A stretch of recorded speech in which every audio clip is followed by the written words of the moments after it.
प्यारे बच्चों नमस्कार। स्कूल मैथमेटिक्स के इस वीडियो लेक्चर में आप सभी का स्वागत है। बच्चों 10th क्लास मैथमेटिक्स की सीरीज़ में हमारा जो लास्ट टॉपिक था वो टॉपिक था pair of linear equation of two variables.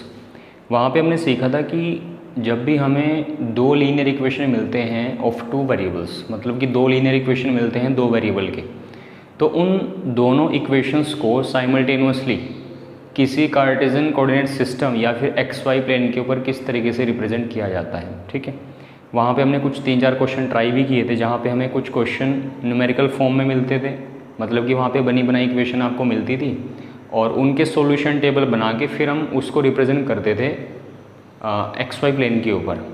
और कुछ हमने स्टेटमेंट वाले क्वेश्चन के ऊपर भी डिस्कशन किया था, जहाँ पे पहले में थ्योरी को रीड करके उन स्टेटमेंट को इक्वेशंस में कन्वर्ट करना होता था, फिर उन इक्वेशंस का सॉल्यूशन टेबल बना के फिर उसको एक्स वाई प्लेन के ऊपर रिप्रेजेंट करना होता था। ठीक है, सो अगर उसी सीक्वेंस में आगे बढ़े तो उस सीक्वेंस में हमारे पास कुछ नई चीज़ें निकल के आती हैं।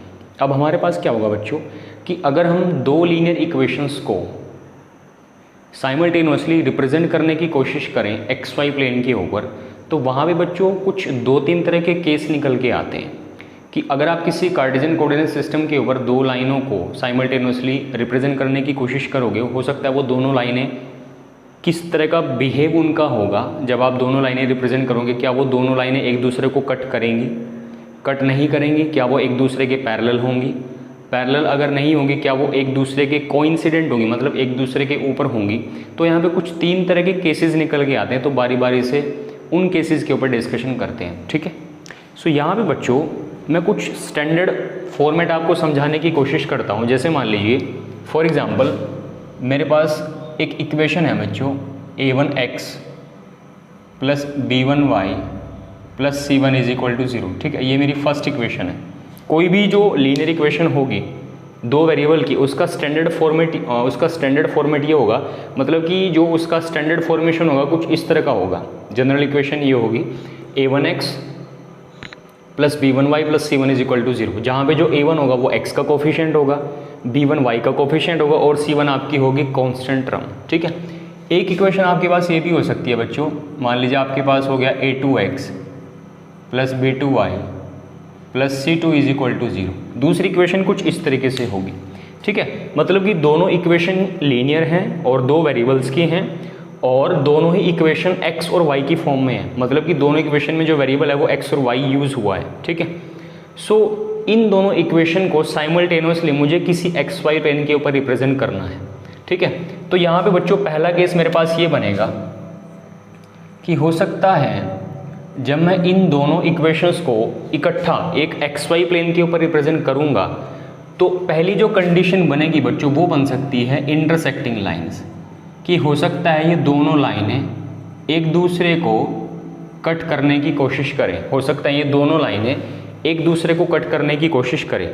तो अगर ये दोनों लाइनें इंटरसेक्टिंग लाइंस होंगी, अगर ये दोनों लाइनें किसी एक्स वाई प्लेन के ऊपर एक दूसरे को एक पॉइंट पे कट करेंगी, तो उसको हम दोनों लाइनों को कहेंगे इंटरसेक्टिंग लाइंस।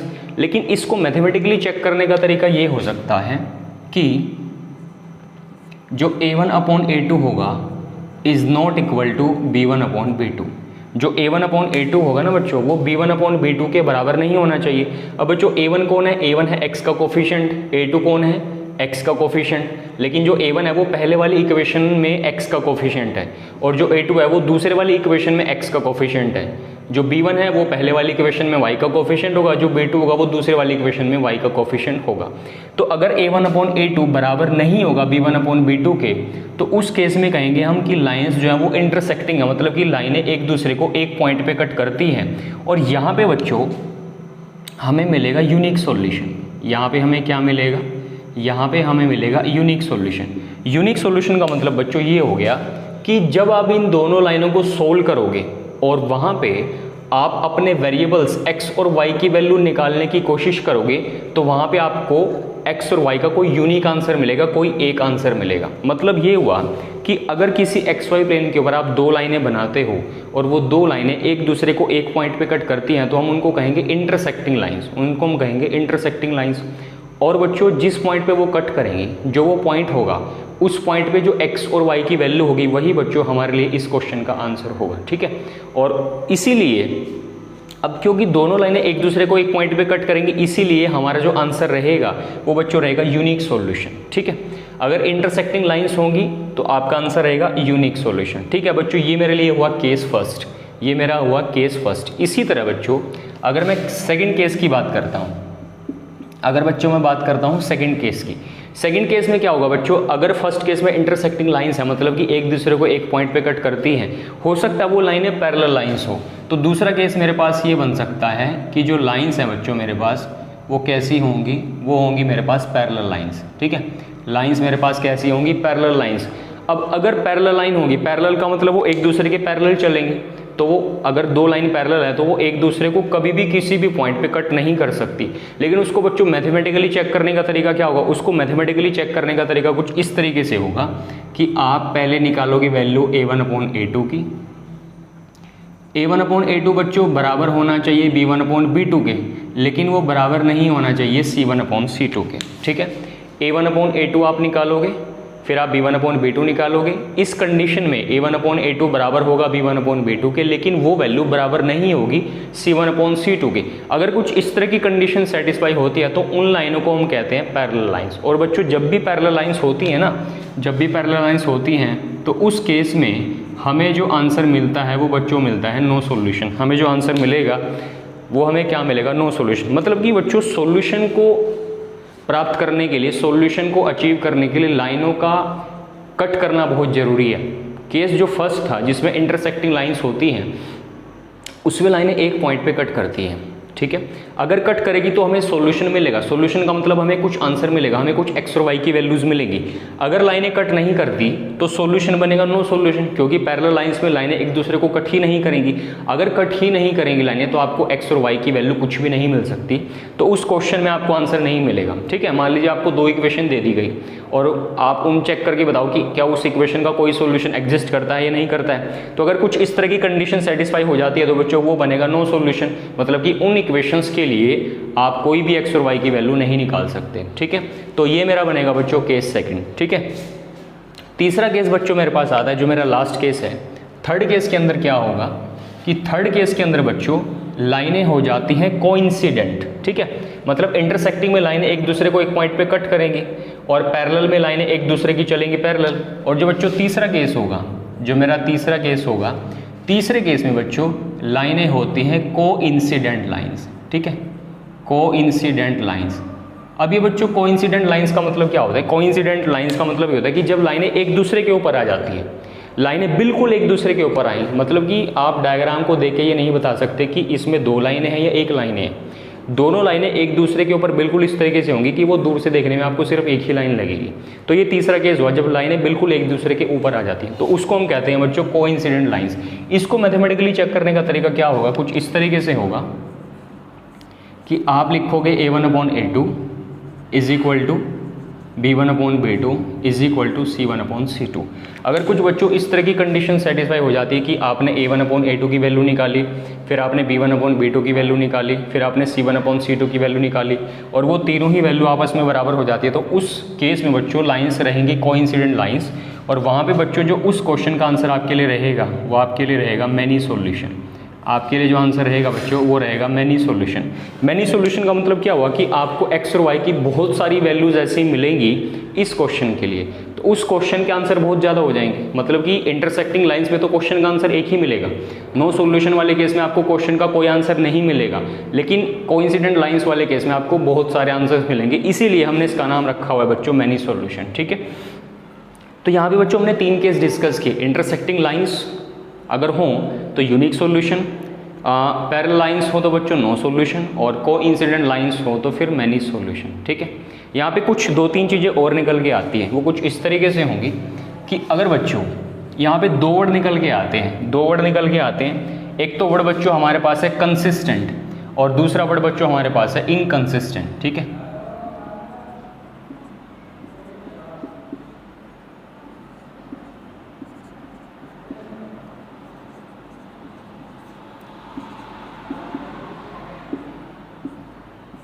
बच्चों कई बार हमें क्या होता है कि एग्जामिनर जब क्वेश्चन पूछता है तो वो क्या पूछेगा कि दो लाइनें आपको दे देगा और ये पूछेगा कि बताइए जो लाइंस हैं वो या जो सॉल्यूशन है इन लाइंस का जो आंसर है वो कंसिस्टेंट है या इनकंसिस्टेंट है। तो ये कंसिस्टेंट और इनकंसिस्टेंट का मतलब क्या होता है, ठीक है। कंसिस्टेंट का मतलब होगा कि आपको कुछ आंसर मिलेगा। कंसिस्टेंट का मतलब मतलब कि अगर मैं कहूँ कि सॉल्यूशन कंसिस्टेंट है तो कंसिस्टेंट सॉल्यूशन का मतलब ये होगा कि मुझे कुछ आंसर मिलेगा, और इनकंसिस्टेंट सॉल्यूशन का मतलब होगा कि मुझे कुछ भी आंसर नहीं मिलेगा, ठीक है। कंसिस्टेंट सॉल्यूशन बच्चों मुझे दो ही केस में मिलेगा। मान लीजिए अगर मैं बात करता हूँ यूनिक सॉल्यूशन की, अगर मैं बात करूँगा यूनिक सॉल्यूशन की या फिर मैं बात करूं मैनी सॉल्यूशन की, तो बच्चों यूनिक सॉल्यूशन और मैनी सॉल्यूशन दो केस ऐसे हैं जहां पे मुझे कुछ आंसर मिलेगा। तो जब भी बात हो यूनिक सॉल्यूशन और मैनी सॉल्यूशन की तो उस कंडीशन में बच्चों आप वर्ड यूज़ करोगे कंसिस्टेंट, ठीक है। जब भी बात होगी यूनिक सॉल्यूशन और मैनी सॉल्यूशन की तो वहाँ पे बच्चों आप वर्ड यूज़ करोगे कंसिस्टेंट। कंसिस्टेंट का मतलब आपका सॉल्यूशन कंसिस्टेंट है, मतलब कंसिस्टेंट का मतलब ये हुआ कि आपको कुछ मिलेगा, आपको कुछ एक्स और वाई की वैल्यूज़ मिलेगी।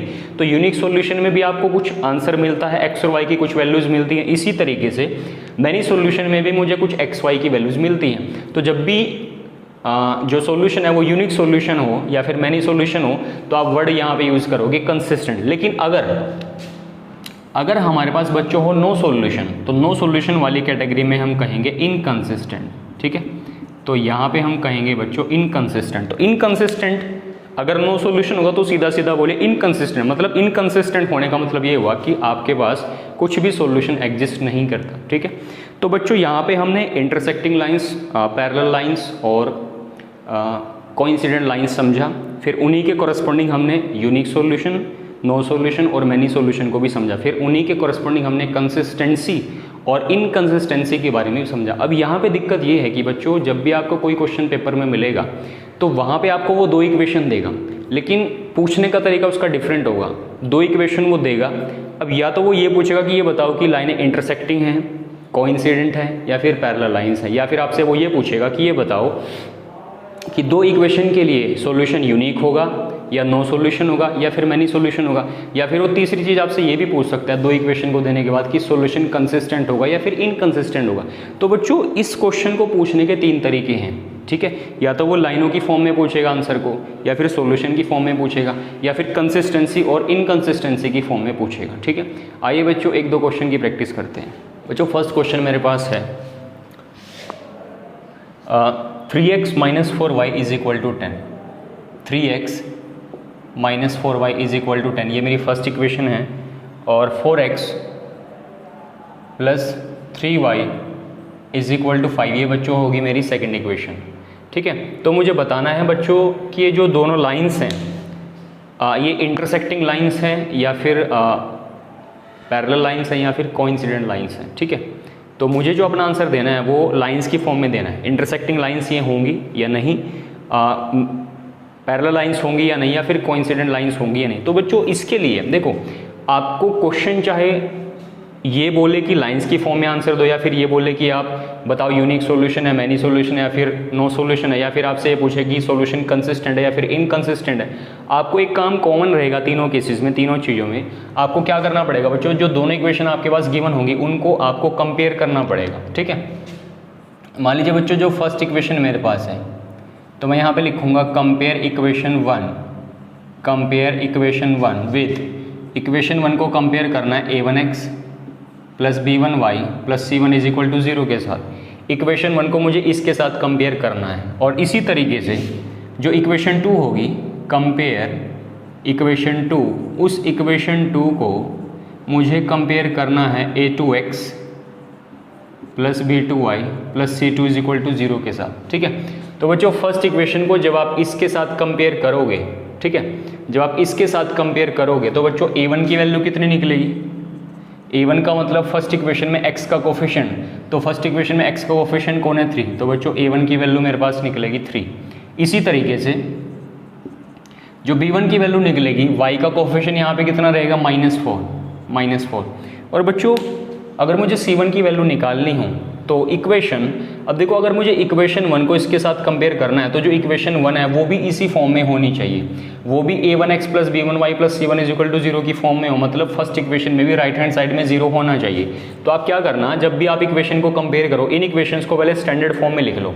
स्टैंडर्ड फॉर्म में कैसे आएगा बच्चों, राइट हैंड साइड में जो भी है उसको लेफ्ट हैंड साइड में बना के लिख लो, मतलब कि 3x minus 4y is equal to 10 आपके पास बन जाएगा 3x minus 4y is equal to minus 10, मतलब कि आप इसको कुछ इस तरीके से लिख सकते हो 3x माइनस 4y यहाँ पे आएगा बच्चों माइनस 10 और इज इक्वल टू बनेगा 0, मतलब क्या फिर इक्वेशन 1 बच्चों इसको मान लेना, ठीक है।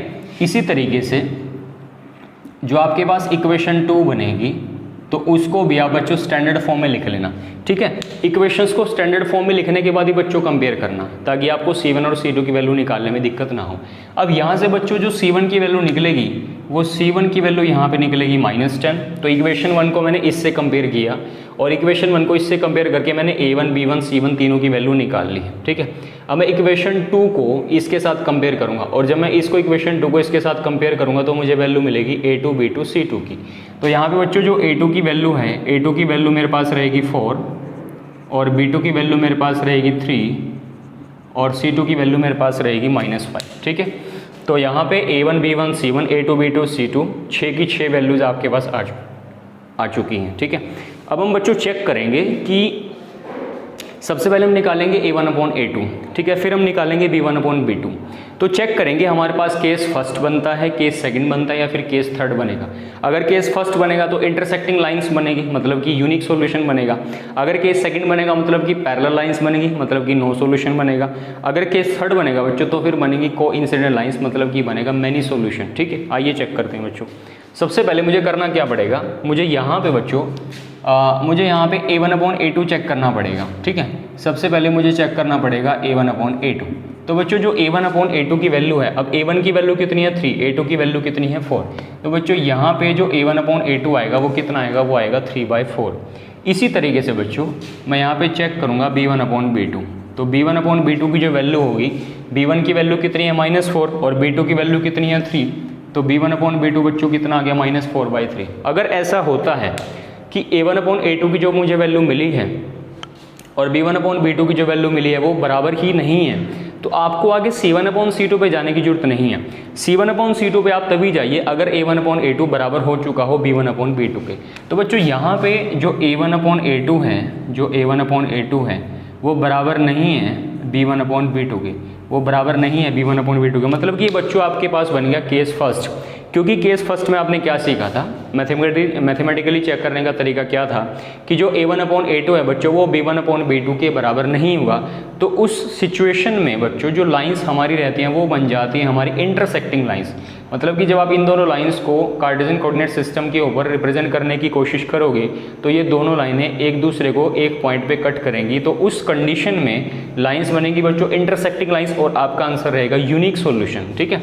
तो बच्चों इसका आंसर, अब इसका आंसर आप इंटरसेक्टिंग लाइंस लिखो अगर वो लाइंस की फॉर्म में क्वेश्चन पूछ रहा है, अगर वो क्वेश्चन पूछेगा सॉल्यूशन की फॉर्म में फिर आप लिखोगे यूनिक सॉल्यूशन, ठीक है। तो इसका जो बच्चों आंसर रहेगा वो बच्चों मेरे पास रहेगा यूनिक सॉल्यूशन, ठीक है। तो इसका जो आंसर मेरे पास रहेगा वो रहेगा यूनिक सॉल्यूशन।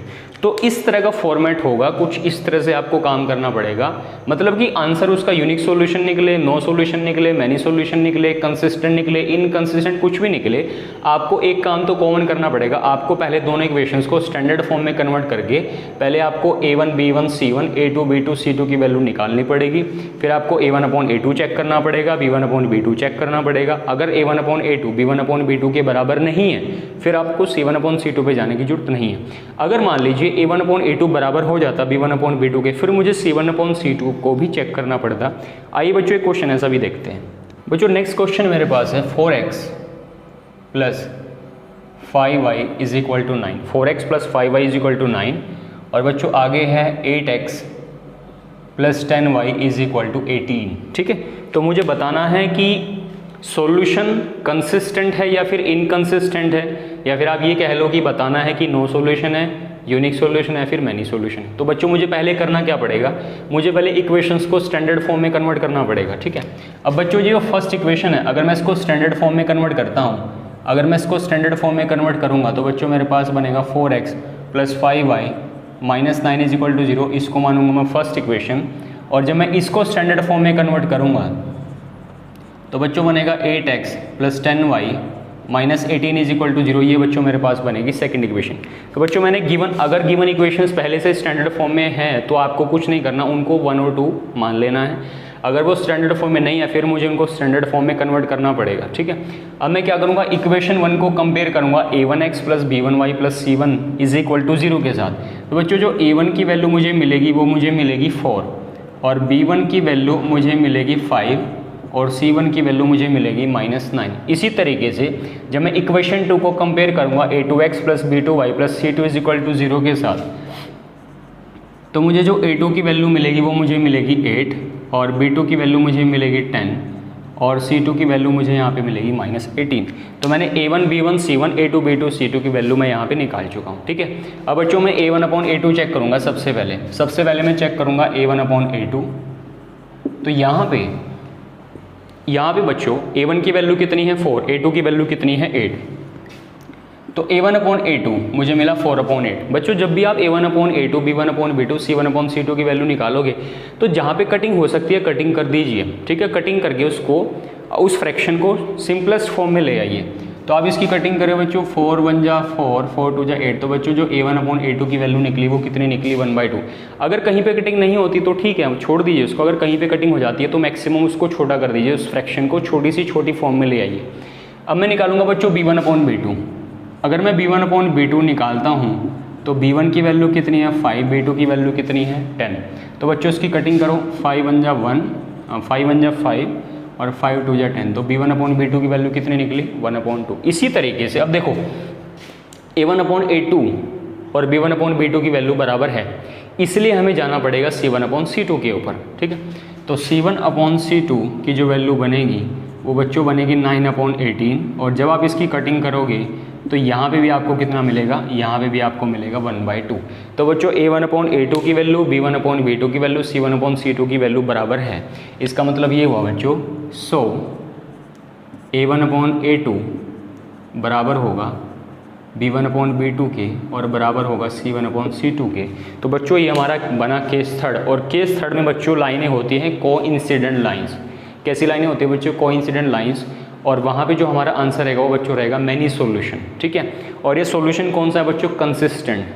ये सॉल्यूशन कैसा है, कंसिस्टेंट, ठीक है। तो इसका आंसर रहेगा मैनी सॉल्यूशन अगर वो सॉल्यूशन की फॉर्म में पूछेगा। अगर वो कंसिस्टेंसी इनकंसिस्टेंसी की फॉर्म में पूछेगा फिर इसका आंसर रहेगा कंसिस्टेंट। अगर वो लाइंस की फॉर्म में आपसे आंसर पूछेगा तो फिर आप इसका आंसर बताना बच्चों कोइंसिडेंट लाइंस, ठीक है। तो किसी भी फॉर्म में आपसे वो क्वेश्चन पूछ सकता है। तो यहाँ पे हम क्वेश्चन एक कर सकें, इंटरसेक्टिंग लाइंस वाला भी हम कर चुके हैं, और यहाँ पे हम क्वेश्चन कर चुके हैं कोइंसिडेंट लाइंस वाला। अब बच्चों क्वेश्चन रहता है पैरेलल लाइंस वाला, ठीक है, उसको भी ट्राई करते हैं। मान लीजिए बच्चों मैं इसी क्वेश्चन में थोड़ा सा चेंज कर देता हूँ, ठीक है। मान लीजिए मुझे कुछ इस तरीके से मिला होता 4x + 5y -7 is equal to 0, ये मेरे पास होगी फर्स्ट इक्वेशन। और यहाँ पे मैंने लिखा 8x + 10y, और यहाँ पे मेरे पास मान लीजिए हो जाता है 5 इज इक्वल टू 0। तो बच्चों कुछ इस तरीके से मैंने इक्वेशन ली अपनी तरफ से, ठीक है। और इनको मैंने पहले स्टैंडर्ड फॉर्म में लिख लिया। तो जब आप इनको कंपेयर करोगे, इक्वेशन 1 को जब आप कंपेयर करोगे, a1 की वैल्यू निकलेगी 4, b1 की वैल्यू निकलेगी 5, और c1 की वैल्यू निकलेगी -7। जब आप इक्वेशन 2 को कंपेयर करोगे, a2 की वैल्यू निकलेगी 8, ठीक है, और b2 की वैल्यू निकलेगी बच्चों 10, b2 की वैल्यू निकलेगी 10, और c2 की वैल्यू कितनी निकलेगी 5। तो यहाँ पे बच्चों a1 की वैल्यू निकलेगी 4, b1 की वैल्यू 5, c1 की वैल्यू -7, a2 की वैल्यू 8, b2 की वैल्यू 10, और c2 की वैल्यू कितनी निकलेगी 5। तो जब आप बच्चों a1/a2 निकालोगे,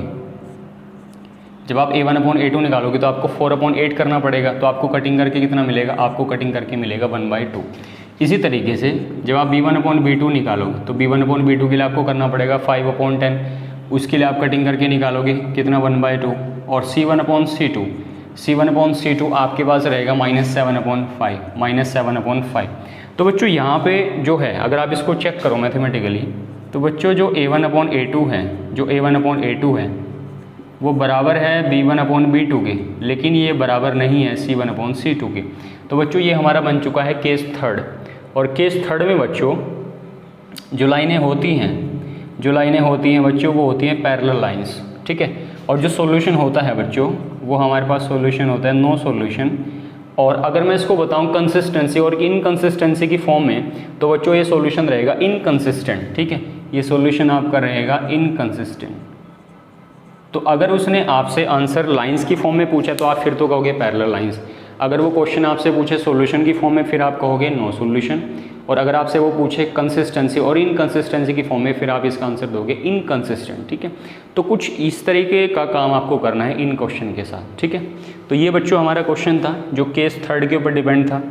और यहाँ पे बच्चों हमने छोटे से कंसेप्ट को कंप्लीट किया जहाँ पे हमें दो इक्वेशंस मिलती हैं। अगर हम उन दो इक्वेशंस को साइमल्टेनियसली किसी XY प्लेन के ऊपर रिप्रेजेंट करने की कोशिश करें तो वहाँ पे मैक्सिमम 3 तरह के केसेस बनते हैं, केस फर्स्ट, केस सेकंड और केस थर्ड। इन तीनों केसेस के बारे में हमने अच्छे से समझा, ठीक है। नेक्स्ट वीडियो में बच्चों हम कुछ और इंटरेस्टिंग चीज़ें लेके आपके सामने हाजिर होंगे। तब तक के लिए I wish you good luck, thank you very much and thank you so much for watching this video.